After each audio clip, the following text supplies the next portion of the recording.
All right, welcome to this video. We're going to be talking about Zohran Mamdani winning the New York City mayoral race. And I actually went to high school with Zohran at Bronx Science. So yeah, we're actually the same year. That's kind of interesting. But anyway, we're going to be looking at a personality review. So Zohran Mamdani, in my opinion, is an INFJ. Yeah, I'm seeing, at least in the objective personality system, there is a version that's NITI, where you skip over the extroverted feeling state and you go straight to the introverted thinking, and that would be the NITI version. But yeah, it's an INFJ nonetheless. And yeah, let's talk about his personality type. So generally, yeah, just before getting into that, there's a lot of good vibes, especially around young people and people of, different backgrounds, or people who just want to see progressive politics making some progress in the city. We have a new INFJ mayor elect, at least. He will be sworn in January 1st. And I have his full type in the bottom right there. MFNITI, Sleep Blast, Play Consume Last, number 2. That's my impression for what his type is. Kind of looks a bit like Dave Powers or Andrew Garfield, the Spider-Man actor. Looks like a bunch of people. Zohran Mamdani has a lot of interesting ideas, a lot of hope. For example, Martin Luther King Jr. was an INFJ. There's a lot of dreamlike qualities of having all these very flashy slogans or certain hope and missions that he's looking to put forward. So getting into his personality, he's got some NI slogans like freezing the rent, universal childcare, making buses fast and free. There are other things like cheaper groceries and, having a department of community safety. But his slogans are easy for people to repeat. They're very boiled down to the essence of what the policy is going to be. And it's very easy to share with people. It's very simple to understand. It is not having a lot of fat around it. Freezing the rent, you can basically understand very quickly what that is. You can very quickly understand what universal childcare is. And it's all focused around a bigger NI or a bigger understanding of affordability. Now, affordability is something that people of all places and things, all kinds of people struggle with affordability in the United States. So this is a good kind of blueprint for other people's political campaigns as well. But it also shows the power of focus.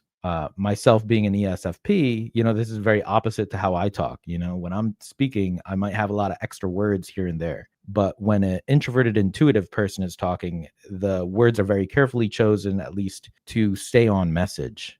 And staying on message is difficult for me, but it's easier for Zohran, and he's able to mobilize that and use that to his advantage. So he's not getting into all the exceptions and all the disclaimers. So NI slogans are very powerful, and I'm actually learning a lot just looking at how he ran this campaign. And yeah, look, it fits on a poster. It's very easy to read, and that's NI for you. Very boiled down to the essence, brevity, and I'm finding all kinds of words to describe what is in essence itself. But yeah, it's important for these slogans to be able to be repeated by other people, or these campaign messages. It's important for the campaign messages to be easily talked about by volunteers or other people who are learning about who he is and what he's talking about. Workers over billionaires, childcare for all, NYC is not for sale. For me, I kind of personally have some different viewpoints, but at least I understand what he's talking about. It's okay to have different politics, but it's very important to at least have people communicate effectively what they're talking about. And here we have the NT of politics. So I've been saying that politics is very intuitive in thinking, very nerdy, NT, kind of like solving a Rubik's Cube or a puzzle of some kind. And there's a lot of meanings behind meanings. And when you're saying certain words and you're speaking, you have to be very careful of what you mean and what is going to be the ripple effect of what you're talking about. If you're talking about one group, you're not talking about another group. And there's a lot going on whenever people are making political statements and political messaging. And so, for example, rather than saying tax the rich, Zohran says, I'm for working class people. So that is kind of intuitively seeing that if I'm just seen as attacking, then I won't have the affirmative case for what I'm talking about. Yeah, there's a lot of intuition, a lot of thinking in politics. And because he has NITI as his first animal, even though he's an INFJ, he's putting his NT above the NF. in the sense that he is a lot more calculated with how he's doing his political campaigns, how he's doing political messaging, and how he's mobilizing his volunteer workforce, the people working for him. So something to really catch here is, and I said it in the first video that I did, if you haven't watched it, watch it. I'm going to link it. Social 2 is about hopium. It's about optimism. It's about offering people a solution and a mission to stand behind, something to galvanize the people towards a specific agenda. In this case, it's the affordability agenda. And now people are like, hey, it's not possible, it's not realistic, and people are going to always come with criticisms. But if he is fundamentally hopeful and optimistic, and he's not relenting on that, then Zohran's able to push forward a positive and affirmative vision for the people, similar to how, different people, Obama did this, Martin Luther King Jr. did something like this. But as a social 2, he's able to ride that wave a lot more naturally. He's naturally riding this wave of hope and optimism because he kind of embodies that. And the people working for him are embodying that as well. And this generalist because you're looking at a wide number of problems. You're looking at having a big tent. You're looking at having a lot of different kinds of people represented. And you're getting all the people, all the popular messaging out there so that people can relate to that mission. And anyway, so that's like a social 2 thing. And it sounds all nice and good, but there's a huge blind spot for generalist. And in any work environment, you're going to see this, and that is the world of the specialist. Anyway, social 2s will have a huge blind spot, and that is not generalist, but it's specialist. So when you're specializing in certain work, you're going to need the social 3s. And actually, it is very interesting to me that his first deputy mayor, Dean Fulihan, is actually, in my opinion, a social 3. And I'm going to put my guess for his type. I think he looks a lot like Seth Godin, who is a number 3 version of Dave Powers. And yeah, that's the MFNIFI sleep, blast, play, consume, last. So again, for the jumpers, they're skipping that second function of TE to get to the FI. And so Dean Fulihan, because he's a specialist number 3 who's been working for decades for the government, he understands how all the different areas of government work, whether it's the state government or the city government and how they work together. He helped do universal preschool, universal pre-K in New York City. That was a huge deal. And it helped offset the cost that certain families are having, when they're raising kids in a city. That's what you want government to do. And so, yeah, social 3s are a great way to balance out a social 2 because they're basically the opposites. The opposite of a generalist is a specialist, and the opposite of a specialist is a generalist. So they're basically, the other thing is the age. There's an age difference. So it helps calm people down that there's going to be some older person also helping this very young mayor in one of the biggest cities in the entire world. So yeah, social 3s are a great way to balance out the social 2s. And moving on. Yeah, there's a blast with 100,000 volunteers. So as a double activated blaster, or as someone who's using the organized information of the NI, along with the extroverted tribe of extroverted feeling, he's using a lot of blast to get a simple message that is well known out to 100,000 volunteers. And those 100,000 volunteers are getting it out to all the population of New York. And that's how he's able to get over a million votes in New York City.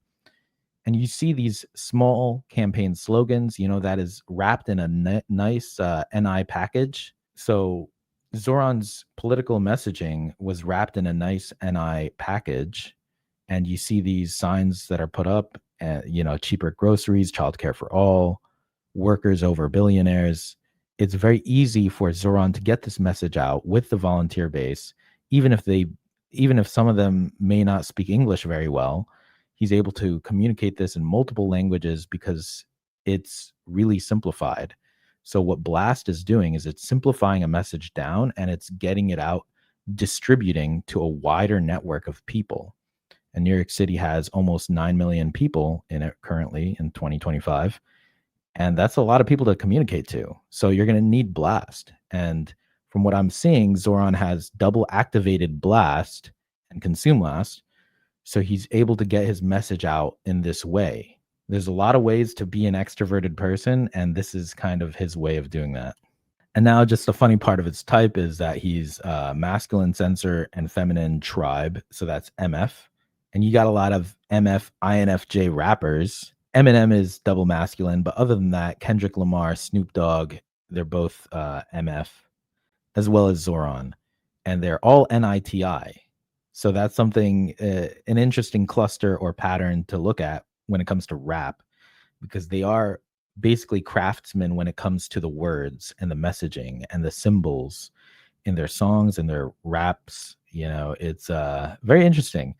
So if you want to check out Zohran Mamdani's rap career, he's from a failed rapper to now New York City mayor. It's an interesting story. And yeah, now just a personal message, for myself as someone who is of South Asian descent. My parents are from Bangladesh and I grew up Muslim. It's been really crazy over the last 24 years since 9/11. There's been a lot of anti-Muslim sentiment. And it's been nice to see that New York City is not letting hate and division win on this day, in this month in 2025. We have a incoming mayor who's a Muslim, South Asian, very eloquent, well-spoken. His parents are actually well-educated, but it's good to see that hate is not winning on this day. It certainly wins on some days, but it isn't winning today. And I just hope that while we had 24 years of undeserved hatred towards Muslims, I hope that there's not 24 more years of hatred. And I think that we can have some hope in that area. And that's why I preach consciousness and, tapping into the love and the hope, the joy and peace. But yeah, I hope this can give you some kind of positivity. That's the end of my video. I just wanted to cover Zohran Mamdani once more because I did change the type from NIFI to NITI, which is an INFJ and an INFJ Jumper. But yeah, I'm feeling very hopeful and optimistic. I live in New York City, and so this is big news for me. I'm very happy about this. Feels good. Hope you are having a wonderful day. Take care.